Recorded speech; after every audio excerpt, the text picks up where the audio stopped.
Assalamualaikum warahmatullahi wabarakatuh. Perkenalkan, nama saya Lutfia dan ini partner saya. Rafika Dewianti. Di sini saya akan menjelaskan tentang pembelajaran bahasa yang bernamakan cerpen. Jadi, cerpen itu seperti yang kita ketahui, cerpen merupakan suatu karya sastra dalam bentuk tulisan yang mengisahkan tentang sebuah cerita fiksi. Nah, lalu dikemas secara pendek, jelas dan ringkas. Cerpen biasanya hanya mengisahkan tentang cerita pendek, permasalahan atau yang dialami satu tokoh saja.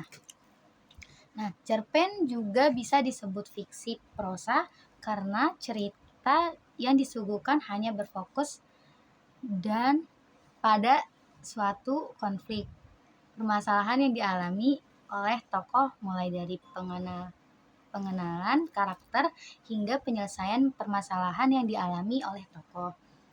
Cerpen juga terdiri tidak lebih dari 10.000 kata saja. Jadi cerpen merupakan singkatan dari cerita pendek. Saat membaca cerpen biasanya sangat cepat selesai. Selain itu, isi pada cerpen sangat mudah dipahami karena ceritanya yang relatif pendek. Oleh karena itu, banyak orang yang suka dengan cerita yang singkat dan tidak rumit seperti pada cerpen. Nah, pada umumnya permasalahan yang dikisahkan pada cerpen tidak terlalu rumit kan? Maka dari itu jumlah kata pada cerpen pun dibatasi. Nah, biasanya cerpen terdiri dari berbagai kisah seperti gender percintaan, kasih sayang, jenaka, dan lain-lain. Pada cerpen juga mengandung pesan dan amanat untuk para pembacanya. Sehingga bukan hanya terhibur saja, kita bisa menerapkan setiap pesan tersebut dalam kehidupan sehari-hari. Pada cerpen ini biasanya terdiri beberapa struktur yang diperlukan saja pada elemen dasar dan tambahan abstrak. Struktur tersebut sangat diperlukan ketika menyusun sebuah cerpen. Di sini juga ada beberapa elemen dasar untuk membangun sebuah cerpen ya. Yang pertama itu ada abstrak, orientasi, komplikasi, terus ada evaluasi, resolusi, koda. Kak, perbedaan cerita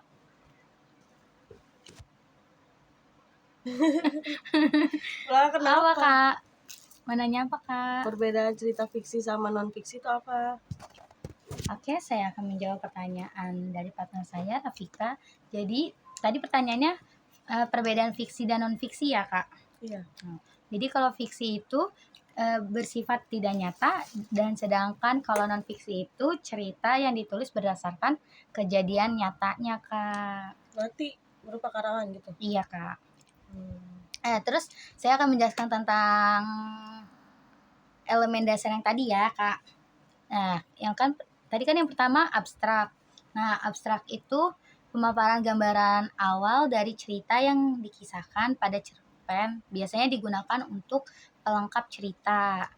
Maka dari itu, abstrak bersifat opsional atau bisa jadi tidak ada pada cerpen. Nah, yang kedua itu orientasi.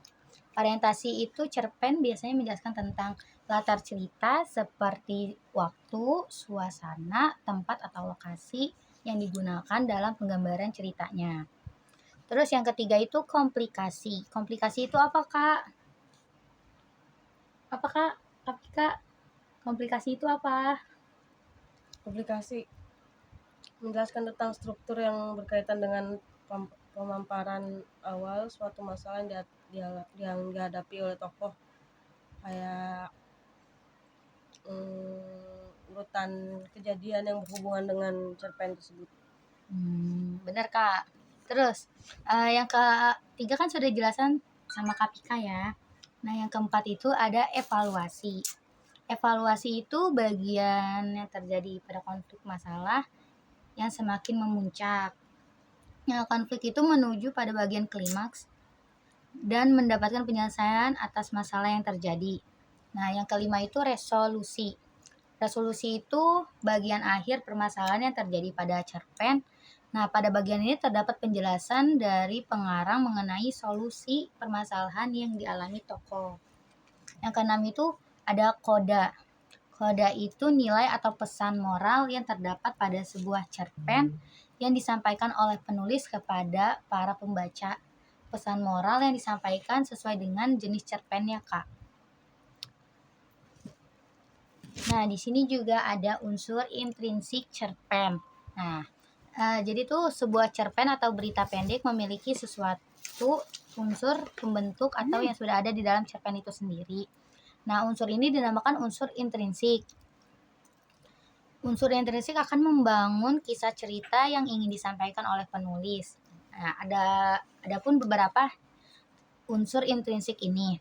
Yang pertama itu ada tema, yang kedua alur atau plot, yang ketiga setting, ya, yang keempat tokoh, yang kelima watak, yang keenam sudut pandang, yang ketujuh amanat. Di sini juga ada unsur ekstrinsik cerpen.